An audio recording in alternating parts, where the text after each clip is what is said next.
Good day everyone! Welcome to Bahay Aralan. In this video, we will talk about punctuation marks and their functions. Punctuation marks act like road signs. They can tell the readers when to stop, pause, or give emphasis to certain parts of the sentence. In other words, they add clarity and precision to writing.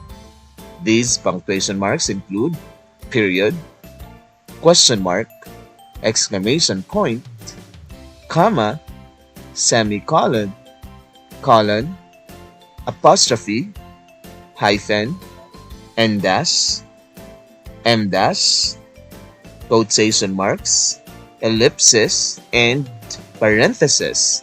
But in this video, we will only include the first 5 punctuation marks. The other punctuation marks will be discussed in another video or in the second part. Okay? Now let us start this off with period. A period is used to end declarative and imperative sentences. Just a quick recap, a declarative sentence provides information about something, makes a statement, or tells a fact, while an imperative sentence expresses a command or request. Let us have some examples. The earth revolves around the sun. As you can see, this is a declarative sentence. It tells a fact. That is why a period is used. Another example. Please take the dog for a walk. This is an imperative sentence. It expresses a request. That is why a period is used. Okay? Another function of a period is it is used in abbreviations.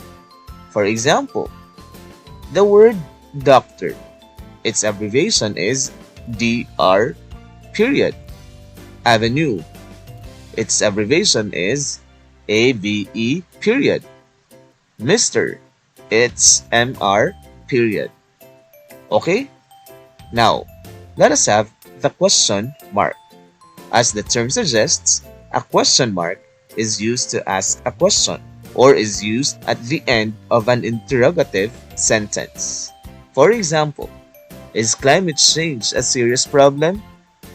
Does anyone have a reading material I can borrow? As you can see, these are asking sentences. That is why a question mark is used at the end of each sentence. Okay? Now, let us have the exclamation point. It is used at the end of an exclamatory sentence or a sentence that expresses a strong emotion. For example, how disgusting it was. This sentence expresses disgust or dislike, right? Another one. Wow, what a cool car you've got. It shows amazement. Next, let us have the comma. A comma has several functions. The first one is it separates items in a list. For example, I had eggs, toast, and orange juice this morning. Their new kitten was frisky, playful, coy, and mischievous. As you can notice in the first example, the items separated by the commas are the eggs, toast, and orange juice. While in the second sentence, the items separated by commas are the characteristics of the kitten. Clear? Another function of a comma is it separates a dependent clause and an independent clause. By the way, a dependent clause is a group of words that does not express a complete thought, while an independent clause is a group of words that expresses a complete thought. For example, although I am young, I hold strong views on the protection of children's rights. As you can see, a comma is placed after the dependent clause, which is although I am young. Another example, even though the auditorium was packed, the audience remained silent. The comma here separates the dependent clause, which is even though the auditorium was packed, and the independent clause, which is the audience remained silent. Okay? The third function of a comma is it separates two independent clauses, and the comma is placed before any of the coordinating conjunctions or any of the fan voice. For, and, nor, but, yet, and so. For example, you can go shopping with me, or you can watch a movie alone. In this example, the comma separates two independent clauses. You can go shopping with me, and you can watch a movie alone.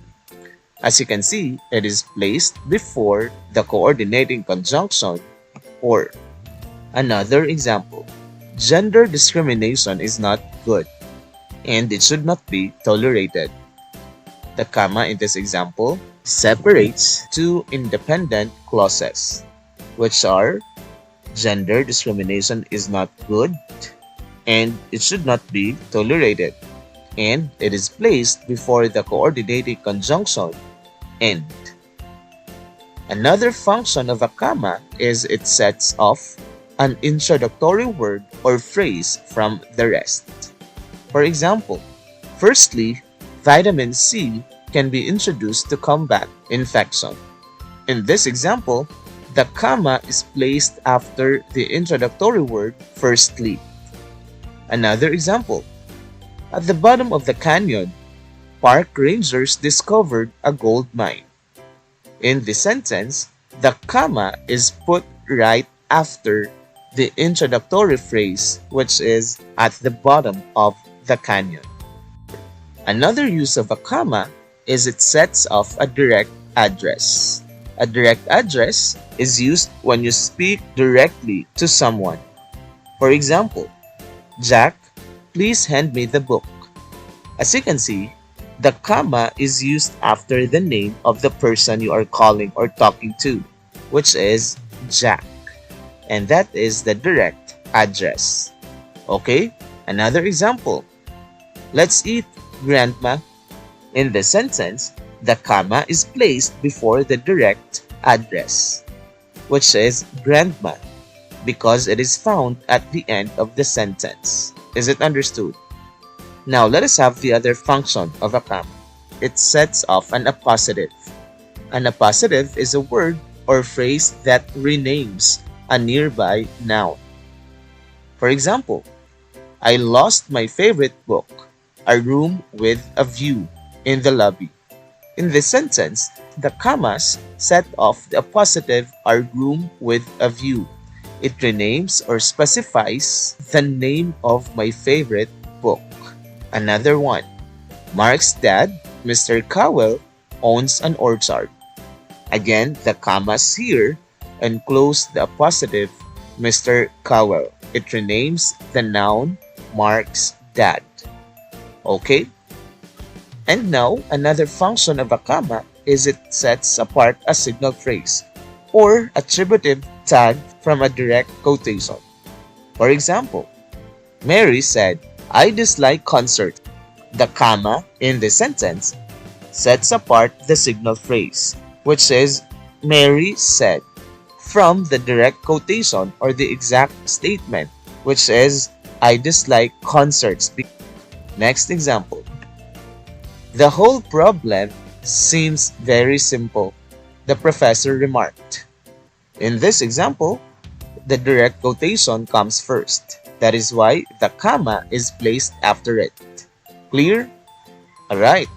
Another function of which is it is used after salutation or greeting and closing parts of a friendly letter. For example, for salutations or greetings, Dear Uncle Sam, Dear Mary. For closing parts, Sincerely yours, your friend. Is it understood? Now we're down to the last function of a comma, which is it is used with dates, addresses, titles, and numbers. Examples for dates: June 25, 2024, March 2, 1990. For addresses: Liverpool, England, 2000 Pedro Hill Street, Santa Ana, Manila. For titles of people: Sandra Broski, MD, or Doctor of Medicine; Simon Lopez, PhD, or Doctor of Philosophy. And lastly, for numbers: 2,345, 6 million. Clear? Now, let's move on to another punctuation mark, which is the semicolon. A semicolon is used to separate two independent clauses without a coordinating conjunction or any of the fan boys. Let us have some examples. John finished all his homework. Kathleen did not finish hers. Be yourself. Everyone else is already taken. The semicolons in these examples separate the independent clauses, which are not connected by any of the fan boys. Okay? Another function of a semicolon is it is used between two independent clauses linked by a conjunctive adverb or transitional expression. For example, Kathleen worked for many hours on all her homework. Nevertheless, she was unable to finish all of it. She went into the store. However, she didn't find anything she wanted to buy. In these examples, the semicolon is used to link two independent clauses, and it is placed before the conjunctive adverbs. Other conjunctive adverbs are therefore, moreover, consequently, likewise, similarly, furthermore, otherwise, conversely, contrarily, thus, hence, indeed, also, and many more. So, is everything clear? That said, that would be all for this video. Thank you for watching. Take care.